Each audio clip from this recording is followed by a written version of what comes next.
Welcome everyone to geometry. Today we want to take a look at lines.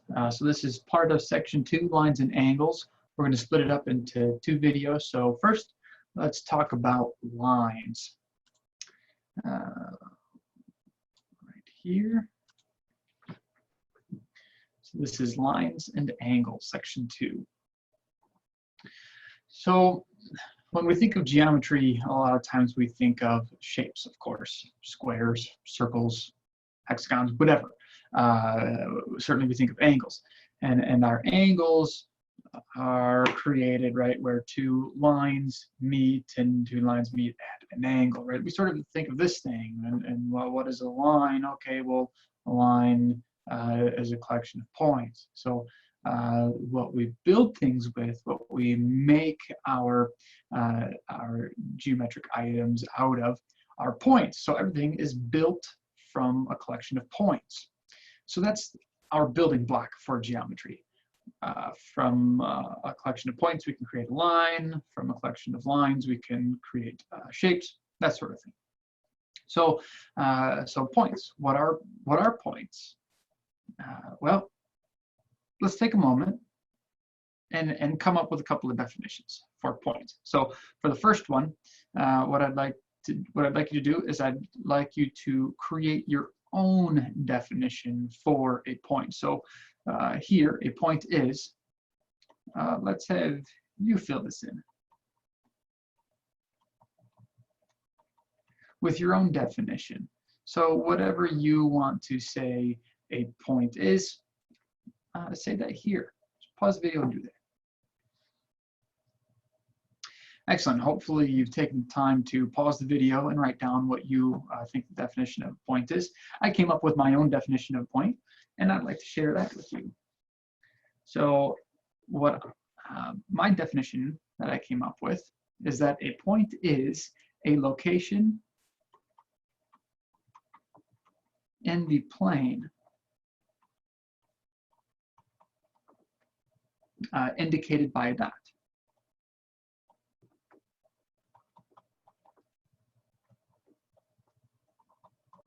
Right, so wherever the point is, that's where the dot is. So a point is a location in the plane specifically, and you can indicate that point with a dot if you were so inclined to do so. Okay, so awesome. But the problem is no matter what definition you gave or what definition I gave, there's still an issue with what does it mean. So for example, in my definition, I say a point is a location in the plane. Oh, and I said plan here. Let's add an E. A point is a location in the plane. But what is a plane? What is the definition of a plane? Oh my word, I don't know. Well, let's come up with one. So let's see here. We could say a plane is a flat surface that extends indefinitely.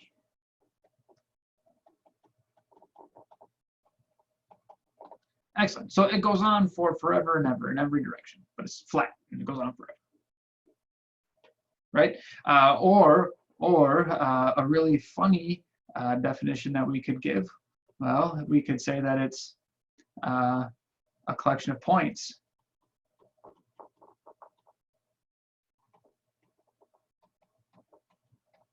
Which would be funny because that would actually bring us back up to, well, what is a point, right? A circular definition. So we have, no matter what we're doing, we can always take a look at the definition and try and break things down further. What is this? What is that? So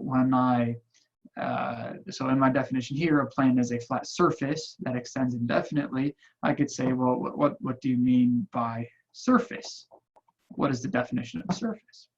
So we could repeat this process over and over and over and over, and it would just, you can either keep coming up with new terms or eventually cycle back around to something you already stated and then start the process over again. So what we need here are things that are actually a little bit vague, things that we don't actually have a definition for. And so every field of mathematics, including geometry, here we rely on terminology and well-written definitions, but we actually start with undefined terms. So undefined terms. So we start with this. As a building block, we take point as an undefined term. We don't really give it a definition. We have an intuitive understanding of it, but the reality is that this is simply one interpretation of what a point is. We can actually, if we allow ourselves to talk more generally, we don't have to restrict our conversations to our traditional thought of a location on the plane, sort of geometry. Of course, that is how we will interpret things within this course, and that's perfectly acceptable. That's great.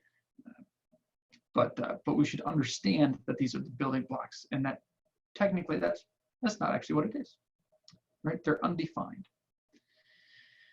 So terms like plane, which is what we had talked about earlier, and line don't really get a whole lot of explanation. But plane is the set of all points. So plane, we can say, is the set of all points, kind of making my definition circular, so that's not really a great definition either. But we start with the basic building block of a point, and then from that we can build a plane, and we can also build a line as a set of points. But those are some really basic definitions that it's difficult to come up with something any more rigorous. So everything else, squares, circles, segments, rays, are also just simply collections of points. So that's about it. Excellent. So we want to get, so now that we realize that we have some undefined terms, we want to start building things with our points. So a line is a set of points, but that's really all that we say about it, right? As it says here, it's essentially another undefined term. Of course, we think of it as a straight line, although straight is a little bit more ambiguous than you might realize as well. But certainly a line we can think of as going off in either direction indefinitely. So we'll take a look at some properties or postulates. Let's see here, properties and postulates. These are words that we might be a little bit familiar with. Property might be something we're familiar with, but postulate might not be. So if you're not familiar with what a postulate is, this is also known as an axiom. So the geometry has axioms or postulates, and while there is a subtle difference between the two, it's frequently taken as the same thing at this point. So postulate or axiom, and what they mean is it's a universal truth. A universal truth.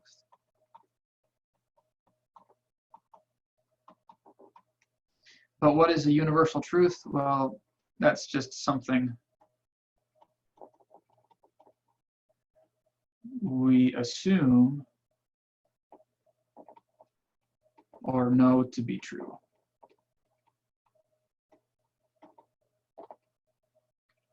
So here we are. A postulate is something we assume to be true. So this isn't a theorem. This isn't a result or a conclusion that we can draw from the things that are true. Rather, this is simply something that is true. All right. So the incidence postulate. Given any two distinct points A and B, there is one line containing A and B. So if I have A and B, I have one line that contains A and B. Now, if we say straight line, again, straight is a little bit ambiguous here too, but if we say straight, then it's got to be not just one line, but exactly one. If I allow for curved lines, of course, we would have two, but we're not discussing curves, we're talking about lines. And those are two different things here. So not only is there one, but we should be very specific and say that there's exactly one line containing any 2 points. Excellent.